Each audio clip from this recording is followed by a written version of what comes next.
और जो ऑडियो है वो 100% बिल्कुल सही है, सच्ची है, उसमें कहीं कोई छेड़छाड़ नहीं की गई है।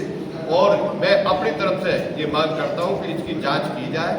ये जांच का विषय है और जांच करने के बाद यदि हम इसमें दोषी पाए जाते हैं तो हमारे खिलाफ भी कार्रवाई की जाए। लेकिन कोई भी आगे से इस तरह की अभद्र भाषा का प्रयोग ना करे।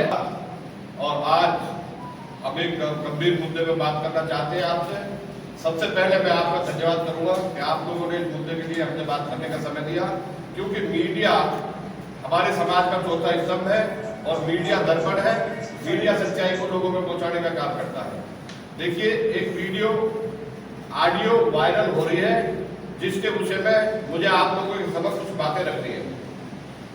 मैं भारतीय किसान यूनियन भाजपा राष्ट्रीय संयोजक की जिम्मेदारी में काम कर रहा था और हमारे सब लोगों की इस चुनाव को लेकर चर्चा थी कि हम चुनाव में भारतीय जनता पार्टी की सपोर्ट करने का काम करें। लेकिन हमारे राष्ट्रीय अध्यक्ष जी ठाकुर भानु प्रताप जी अपनी पर्सनल लालच में, पर्सनल व्यवस्था के अनुसार वो दूसरे किसी राजनीतिक संगठन के रूप में काम करके चुनाव लड़ने की बात कर रहे थे। हम लोगों ने इस बात को उन्हें समझाने का प्रयास किया, काफी लोगों ने हमसे मीटिंगें की, काफी लोगों से बातचीत की, लेकिन उन्होंने अपना मन बना लिया कि हम राष्ट्रीय क्रांति दल के रूप में चुनाव लड़ेंगे, जो कि पहले उनका निशान कलम था और अब वो चुनाव चिन्ह भी खाली बताते हैं। इस विषय में लेकर हमने अपने लोगों से मीटिंग करी। हमारे लोगों का मानना था कि हम भारतीय जनता पार्टी के प्रधानमंत्री, देश के यशस्वी प्रधानमंत्री मोदी जी बहुत अच्छा काम कर रहे हैं, उत्तर प्रदेश के मुख्यमंत्री योगी जी बहुत अच्छा काम कर रहे हैं किसानों के लिए, और हम सब संतुष्ट होकर भारतीय जनता पार्टी को सपोर्ट करने का काम कर रहे हैं। इसलिए इस प्रकरण में हमारे राष्ट्रीय महामंत्री चौधरी साहब महेंद्र जी, इन्होंने भी संपर्क किया, बहुत लोगों ने संपर्क किया, फिर एक मीटिंग आयोजन की। उस मीटिंग में ये फैसला हुआ कि हम सामूहिक अपना समर्थन भारतीय जनता पार्टी को देने का काम करते हैं। मैं आपको अवगत करा रहा हूँ इस संबंध में 27 तारीख को देश के रक्षा मंत्री माननीय श्री राजनाथ सिंह जी के आवास में दिल्ली सब लोग गए टाइम लेकर, और उन्होंने 12 बजे हमसे मीटिंग करी और उन्होंने सेहर समय ये स्वीकार किया कि हम ऊपर के लेवल से, मुख्यमंत्री के लेवल से आपकी उसमें समर्थन पत्र की घोषणा कराएंगे। उसी व्यवस्था में उन्होंने प्रदेश अध्यक्ष भूपेंद्र चौधरी को फोन किया और 28 तारीख में हम सुबह लखनऊ पहुंचे और प्रदेश कार्यालय में हमसे उनके चाय पे चर्चा हुई, अच्छे भाव में उनसे हमसे बात हुई और उन्होंने सेहर उत्तर प्रदेश के जो पश्चिम उत्तर प्रदेश के पश्चिम अध्यक्ष है सत्येंद्र सिसोदिया जी, उनको उन्होंने संपर्क करके कहा कि मुख्यमंत्री जी के प्रोग्राम में इनको शामिल करा के और इनकी घोषणा कराई। 1 अप्रैल को मुख्यमंत्री जी का यह प्रोग्राम ग्रेटर नोएडा जीएल बाजार में था। उसकी हमारी व्यवस्था जिलाध्यक्ष महोदय ने पासवाड़े की की और हम सब लोग वहां पहुंचे।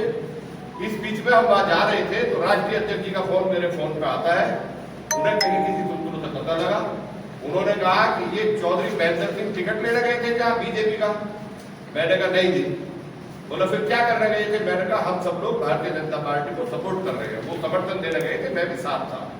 ये उनके फोन से मेरे फोन पे फोन आया और मैं आपको बता रहा हूँ ये 11:04 की बात है, 11:20 की बात है, 11:04 पे इससे पहले भी फोन आया था। उन्होंने मुझे किया था कि कोई प्रोग्राम है वहां चल रहा है। इस फोन में जो वीडियो वायरल हो रही है उसमें भी ये बता रहे हैं कि जगह वो तो मैं बता दूंगा, लेकिन पहले आप ये बताओ कि आप टिकट लेने गए थे महेंद्र चौधरी? मैंने कहा टिकट लेने नहीं गए थी, भाजपा को समर्थन देने गए थे। फिर उन्होंने अपने अपशब्द बोले, मुख्यमंत्री को महोदय को गाली दी, भारतीय जनता पार्टी को गाली दी, जो मुझे बिल्कुल बर्दाश्त नहीं हुई, जो मुझे सहन नहीं हुई। वो ही तुरंत मैंने ये डिसीजन किया। मैंने उन्हें बताया कि इतना बड़ा संगठन है भारतीय किसान यूनियन भानु, सब लोग अपनी व्यवस्था के अनुसार वोट डालने के, वोट डालने का अधिकार सबका सेपरेट है। अगर आपका मन कहीं हो रहा है तो हम भारतीय जनता पार्टी को नहीं। उन्होंने कहा तुरंत इस्तीफा दीजिए और मैं क्रांति दल जो लड़ा रहा हूँ उसमें चुनाव कैसे लड़ेंगे? हम चुनाव लड़ाना चाहते हैं। मैंने तुरंत ये फोन काट दिया। मैंने कहा ठीक है जी, हम बात करेंगे। मैंने 1-2 लोगों का नाम लेकर उन्हें बताया कि जेवर से फला आदमी फला की सपोर्ट कर रहा, फला आदमी फला की कर रहा। उन्होंने इस बात पे गुस्सा होकर गालियां बकी और मैं आपको आपके सामने ये बात कहना चाहता हूँ कि मैं मीडिया बंदों के सामने भी और देश के सामने भी उन गालियों को बता नहीं सकता, इतनी बंदी गाली। मैं आप लोगों से रिक्वेस्ट करता हूँ, मैं ये गुजारिश करता हूँ, ये अपील करता हूँ कि यदि कोई इस वीडियो ऑडियो में किसी तरह की छेड़छाड़ बताता है या किसी तरह की छेड़छाड़ समझता है तो स्वतंत्र रूप से इसकी जांच कराई जाए, जो दोषी हो उसके खिलाफ कार्रवाई करें। कि जिस दिन हम 1 अप्रैल में योगी जी की मीटिंग में जा रहे थे उसी टाइम हमका फोन आया और मैंने उसके तुरंत बाद चौधरी महेंद्र सिंह जी को वहाँ योगी जी की मीटिंग में, जो हमारे और भारतीय जनता पार्टी के इसके किसान यूनियन के लोग थे, उन्हें भी बताया। ये तो आपने बता दिया, मेरा सवाल ये है कि बिल्कुल हमें ऑडियो वीडियो और इस प्रोग्राम के योगी जी के शामिल होने के बाद किया है। 1 तारीख को हमारा प्रोग्राम था, 2 तारीख को उन्होंने इसी प्रोग्राम के बारे में हमें निष्कासित किया। बताना चाहता हूँ कि ये बिल्कुल सत्य बात है। किसानों की मांग सरकार से रहती है और हमारी मांगों के चलते किसान सरकारों से लड़ने का भी काम करती है और सरकार